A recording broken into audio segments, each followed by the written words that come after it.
Perhaps something of the true wonder of our native earth struck the men who sailed the Nina, the Pinta, and the Santa Maria beyond the gates of Hercules. And perhaps there are those today who pause before the miracles of travel into space and beneath the sea. For this is an age of wonder. It'll produce, in the bigger perspective of time, new Columbuses and Magellans that men will remember when our own age of exploration is history.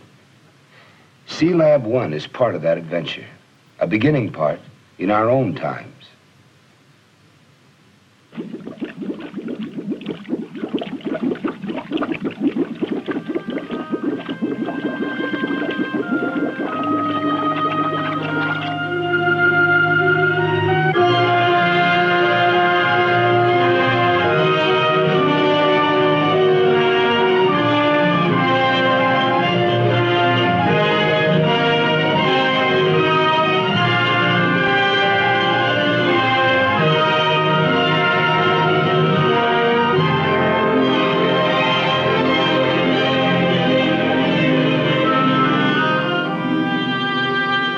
A free-swimming diver moves through the realm that was once called the silent world, if only because there were no men to hear the sounds and understand the message from the deep. On his back, the scuba gear proclaims him, for all his presumption, an outlander to this realm, an alien. In times beyond the telling, all that lived upon our planet were native to these waters. Waters that cast their blue light as far into space as the size of this planet Earth, and its sun-reflected light permit. Earth, this only place in all the universe where man has discerned liquid water, this rarest of ingredients in the cosmos.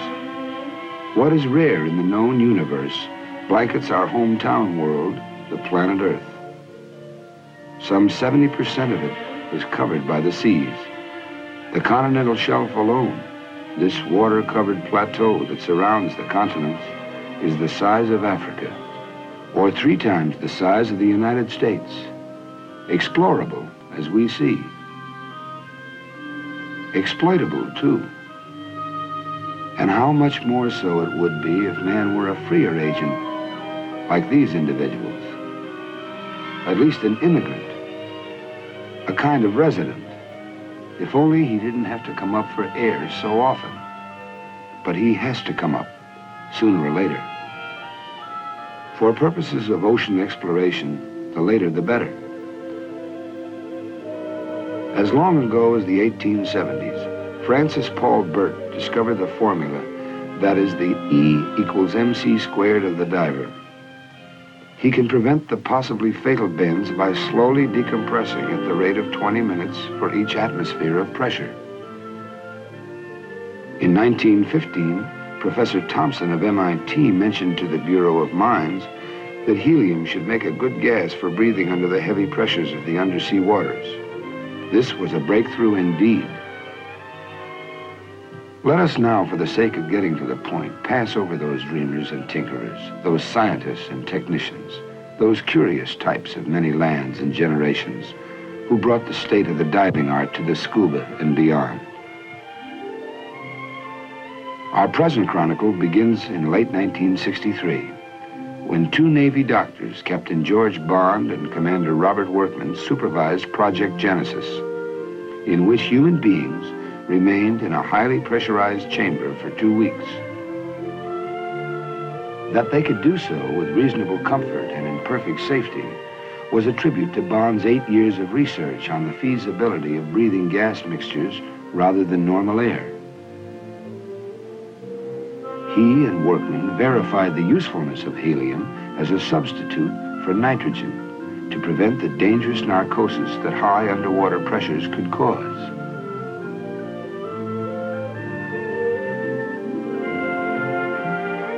Let us now leap forward in time to midsummer 1964. The Office of Naval Research, inspired by Project Genesis, had designed a strange-looking capsule, the work of Lieutenant Commanders Roy Lanphier and Arthur Gross. It was nothing less than a laboratory for living men to observe themselves and their environment beneath the very waters of the sea. Can man indeed live within the sea as an inhabitant rather than a brief visitor? It takes a heap of logistics to bring the normal world into an abnormal place, but that perhaps is what exploration means. So imagine, if you can, all the planning and thinking, conferring and designing, research and construction that took place in the months and years before this particular Navy tug began to tow this unique orange capsule. The place, America's man-made structure called Argus Island, in the waters 30 miles southwest of Bermuda. The time, July 1964. The occasion, the proof of the pudding for Sealab 1.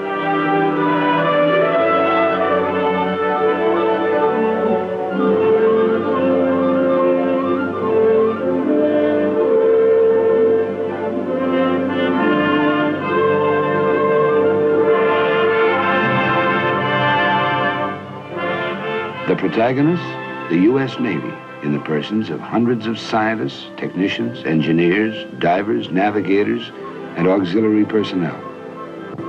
But 6 men in particular deserve the main focus of our attention. Take them in. George Bond, director of the Medical Research Laboratory of the submarine base in New London, Connecticut. Commander Roy Lanphier, and those, all selected by Captain Bond, who will enter the strange shape you see before you.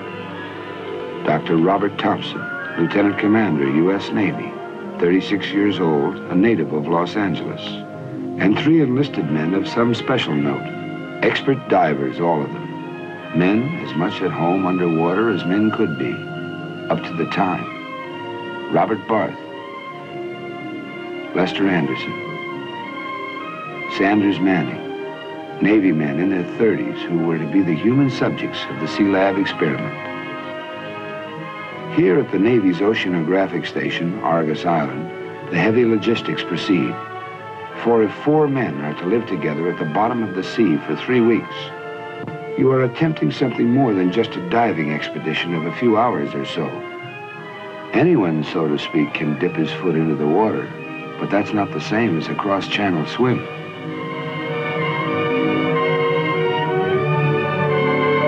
Comes the time for all the maneuvering and preparations, all the testing and retesting, when you stop cutting bait and start to fish.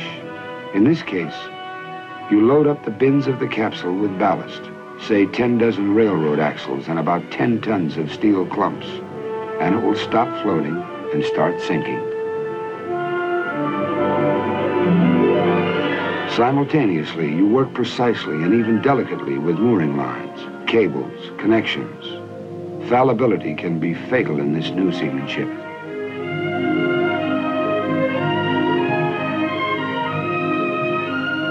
At this point in oceanographic exploration, a man can still use his umbilical cord.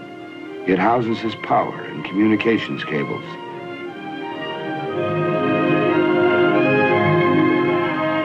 Hovering around beneath the surface in the manner of anxious midwives, the divers make certain that all is well.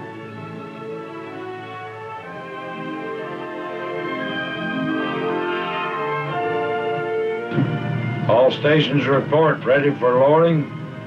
Argus Control, report each foot of descent.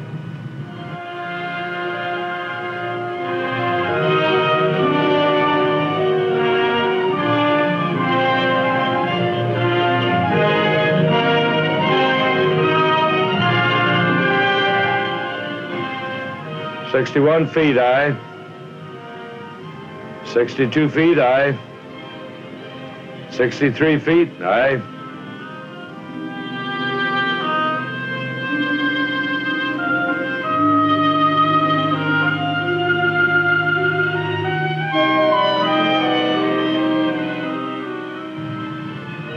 "150 feet, aye. You have gas enough to go all the way to the bottom."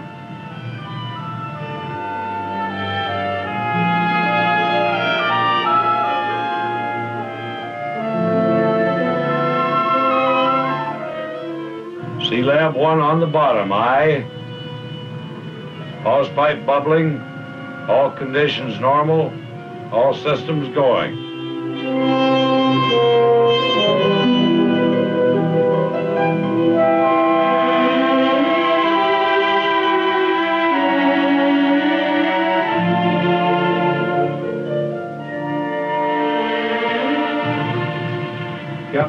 Charlie, will you check the absolute pressure, please? 95.1 on the bottom. Sealab 1, our orange capsule, has not yet received its complement of mankind. The deep, dark blue ocean of Lord Byron is a lot more interesting if you can, in Captain Bond's words, make man a free agent in the sea, not just for a few minutes, but for days. And so 4 men entered the submersible decompression chamber, or SDC, to take an elevator ride 192 feet down to the bottom of the sea.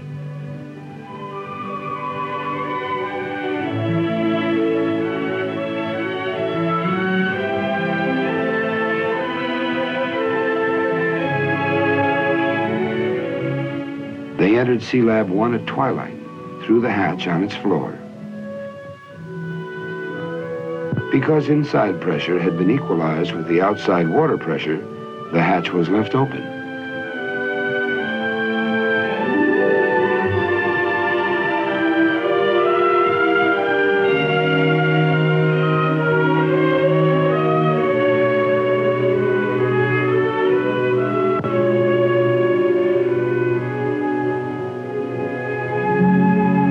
The gas mixture approximated 96% helium and 4% oxygen, but it was gradually adjusted to 76% helium, 20% nitrogen, and 4% oxygen. The interface of water at the open hatch tended to absorb the nitrogen faster than the other gases. Normal air, of course, contains 78% nitrogen, but at the Sealab's pressure, it would be forced into the bloodstream to create nitrogen narcosis, a dangerous, intoxicating condition. Topside, Captain Bond kept in constant touch with his protégés below.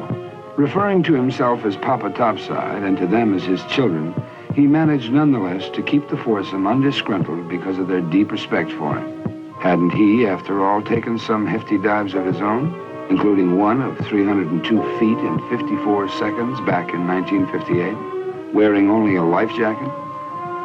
That was about 3 times as far as experts considered a safe limit. The television monitor topside takes in the spectacle of fooling around with a fishing rod on the back porch. Even in these depths, privacy is not all that easy. The video eye of Big Brother takes it all in. A man can do many things theoretically. He can, for example, assume a certain atmosphere on Mars and then deduce its effect on a human being. But there's nothing like being there. So blood samples from a man 192 feet below the surface of the sea are worth the taking and the logging.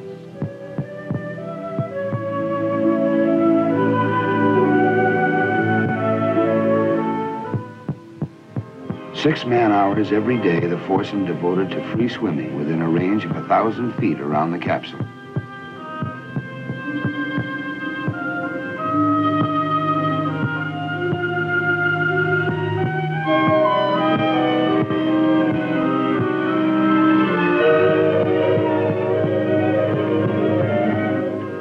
They set up gear for scientific experiments along the bottomland of white coral sand.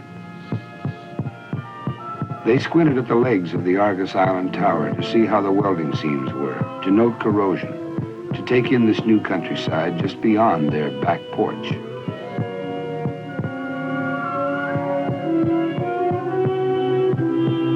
Sometimes they mixed with divers from the barge, including photographers and cameramen.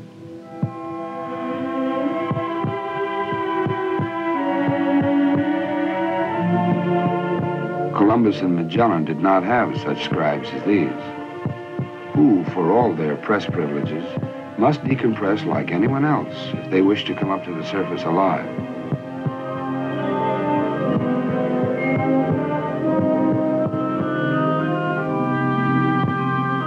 You take your time coming up.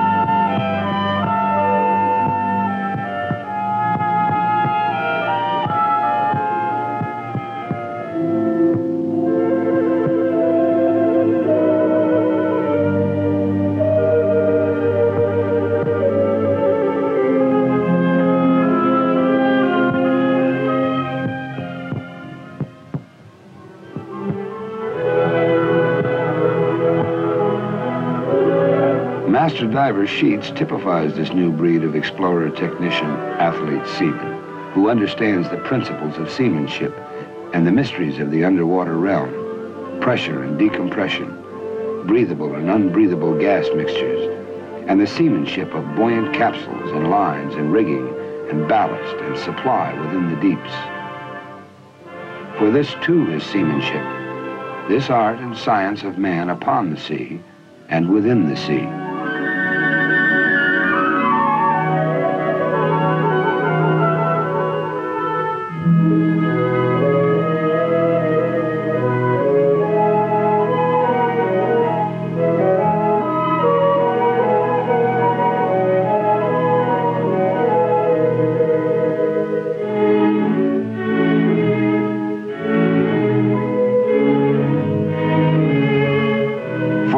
Trips, the men wore scuba gear, but for the shorter swims, hookah gear sufficed.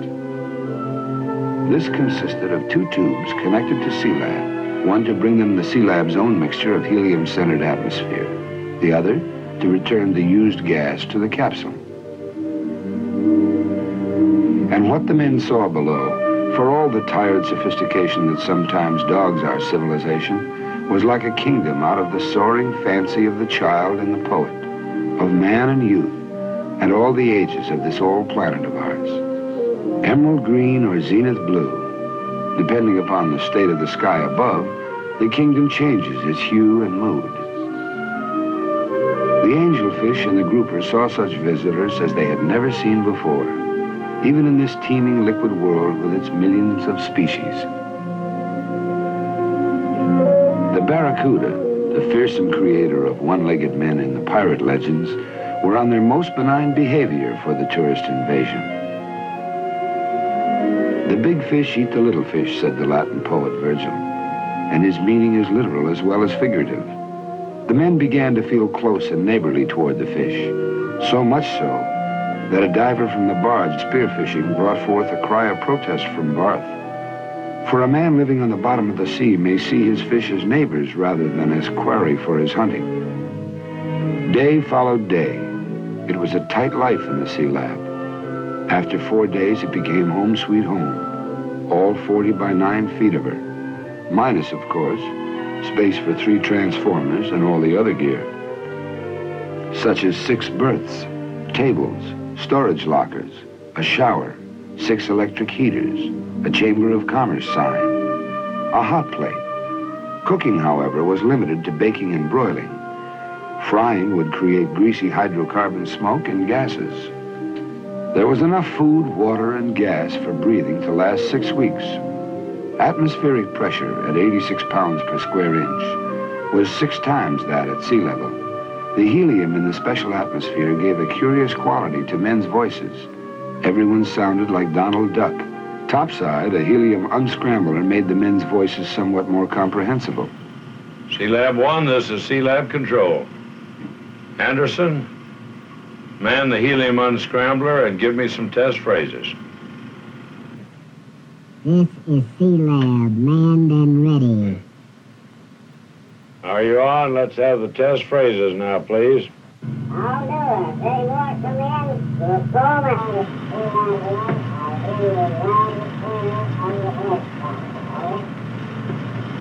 That's very good. I hear you loud and clear on the scrambler. The Sealab atmosphere did not contain enough oxygen to light a match, hence no smoking. It also permitted the men to bring water to a heat far above its sea level boiling point, but without a trace of steam or vapor.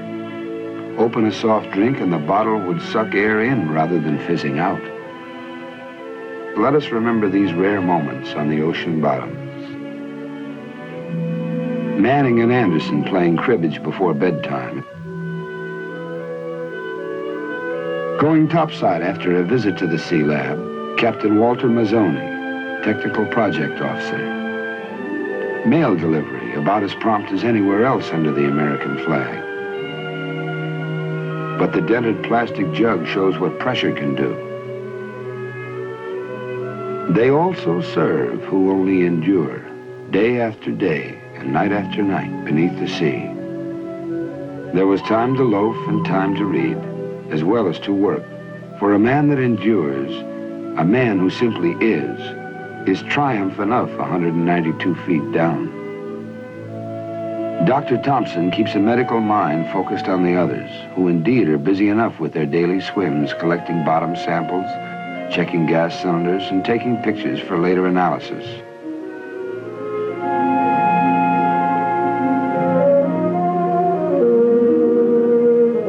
The men, living in the still alien realm of the waters, lost all their fear, began to feel that they belonged where they were, that they could go for a swim without their air tanks. You even forgot you had to go back to Sealab for air, Dr. Thompson recalls. One night I dreamed I was breathing oxygen from the sea. There came forth here beneath the sea a dailiness and a routine that were in themselves a mute tribute to man's power of adaptation. If here, why not on the moon? Why not on Mars? And so it went for 11 days. But on the 11th day, intimations, forebodings from the look of things. Topside, trouble brewing in the form of a tropical disturbance, the weatherman's tentative euphemism for what later became a full-fledged hurricane. Hurried conferences, evaluations, decision to abandon Operation Sealab after 11 of the 21 programmed days. From below, objections, complaints. But the risk to topside support ships and personnel, and therefore in time to all concerned, was too great. So began the ascent. The men stayed in the Sealab for 2 nights and a day while it was slowly raised at the rate of 1 foot every 20 minutes. At which pace the men within became accustomed to the decreasing pressure as they neared the surface. But at the 84-foot level, trouble. Already the sea upon the surface was churning from the rising winds, and the surge carried below, rocking the Sealab capsule back and forth. Decompression pressures could no longer be contained. So, at 84 feet, the men transferred to the submersible decompression chamber to rise to the surface, where they remained another 25 hours before they saw, once again, the light of atmospheric day. Decompression took 55.5 hours in all. Had the men not ascended gradually, ridding themselves of the absorbed gas little by little, dangerous bubbles might have formed in their bloodstreams and risen to their brains, a fatal probability. This danger, Barth said, is the monkey on every diver's back. It's tedious, of course, waiting it out in the SDC. But tedium is preferable to death. Patience is the most important virtue a diver can have.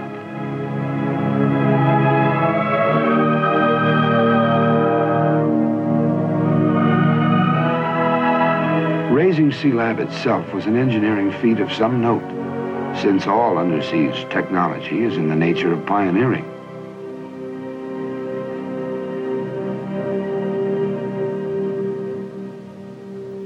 Scratched by cables rubbing against her, she emerged none the worse for the 11-day weight of the ocean upon her. And when the men have gone, the sea remains. From its teeming deeps are fish and plankton and algae enough to feed the entire foreseeable earth, if men will learn how to harvest these fertile waters. The sea remains, rich in minerals of all kinds, some of them, like oil, already in production. The sea remains for Sealab and her descendants, for those who will go down to the bottom of it and stay long enough to do some thinking and some work.